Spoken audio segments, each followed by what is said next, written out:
If you could choose any job to have, what would it be? A doctor, a teacher, a chef, or maybe a professional sports player? What factors would you consider in deciding what job you want? If you're like most people, at least one of the factors you'd consider is how much the job pays, or the wage. You might have noticed that there's huge variation in wages across different jobs. An after-school job at the mall might pay the federal minimum wage of $7.25 an hour. In the US, 1 out of every 25 workers has a job that pays at or below this minimum wage. But then there are police officers making $20 to $30 an hour, and doctors making over $100 an hour. The basketball star LeBron James makes nearly $10,000 an hour, and that's not just working hours, that's every hour of every day. Why the huge spread? What determines who gets paid what wage? To answer this, let's think about what the wage really is. It's the price of labor.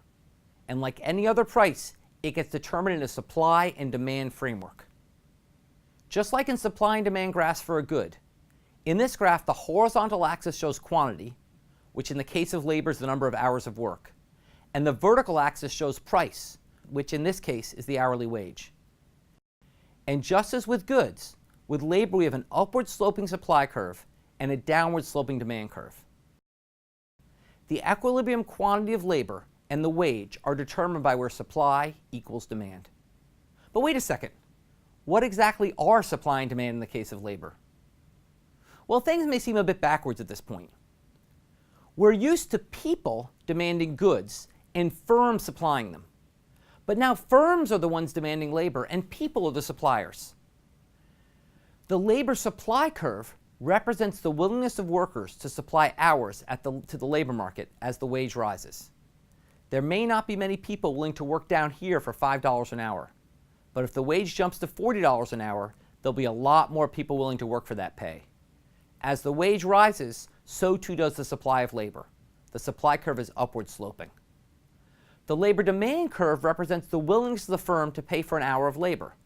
If the firm only has to pay workers $5 an hour, it will hire a lot more workers than if it has to pay workers $40 an hour. As the wage rises, demand for labor drops. The demand curve is downward sloping. We'll return to the labor demand curve shortly.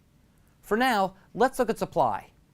How do you as a worker decide how much to work? How do you decide how much labor to supply to the labor market? For most people, this decision involves many factors. How much you like your job, how much money you want to make, what else you could be doing with your time, and so on. But as always, we'll simplify things for our model. One simplification is it will assume that you don't like work, but you do like the opposite of work, which we'll call leisure. Of course, this may not be true for some of us. Some of us may be nerds like me who love our jobs and can't wait to get to work every morning. But for many people, they'd much rather be doing something else other than work, such as traveling or watching TV. Still, these people need money for flights and cable TV plans, not to mention for food and shelter, so they need to work as well. Now we can model the work decision as a trade-off. You trade off how much time you want to take off, or your leisure, versus how much you want to consume, or your consumption. The more you want leisure, the less you work. The more you want to consume, the more you have to work. For our simplified model, we can think about our utility as dependent on two things, leisure and consumption. And we can map our preferences using the same utility graphs we've seen before in the course. On the horizontal axis is the number of hours of leisure, or how many hours you're not working each day. This can be as high as 24 if you don't work at all, or as low as 0 if you work all day. On the vertical axis is your level of consumption, or how much stuff you buy. We'll discuss this in more detail in the math appendix. Like with any utility maximization problem, we can draw indifference curves illustrating your preferences over this trade-off.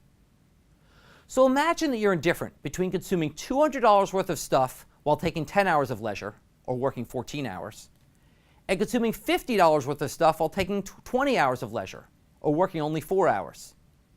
That is, you're indifferent between working lots and having lots of stuff, or working less and having less stuff. Then we can draw an indifference curve that goes through these points, as well as other combinations of leisure and consumption among which you're indifferent.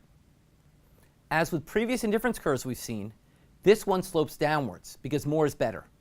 As you get more leisure, to keep the same utility, you must get less consumption.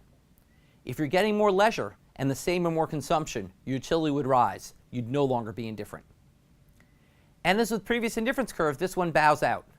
In technical terms, we say it's convex towards the origin. Like before, this is because of the principle of diminishing marginal utility. When you're consuming a lot, but you don't have much time for leisure, like here at point A, the marginal utility of more consumption is low. You already have so much stuff that buying a few more things won't make you that much happier. But the marginal utility of more leisure is high. You're so tired after working a 14-hour day. An extra hour off would really make a big difference to you. So the ratio of the marginal utility of leisure to the marginal utility of consumption is high. This ratio is the absolute value of the slope of the indifference curve at point A. The high ratio means the indifference curve is very steep at this point.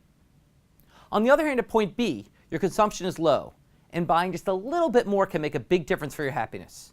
You already have lots of leisure, so another hour off doesn't mean that much. In this case, the marginal utility of leisure is low because you already have a lot of leisure, and the marginal utility of consumption is high because you aren't consuming much now.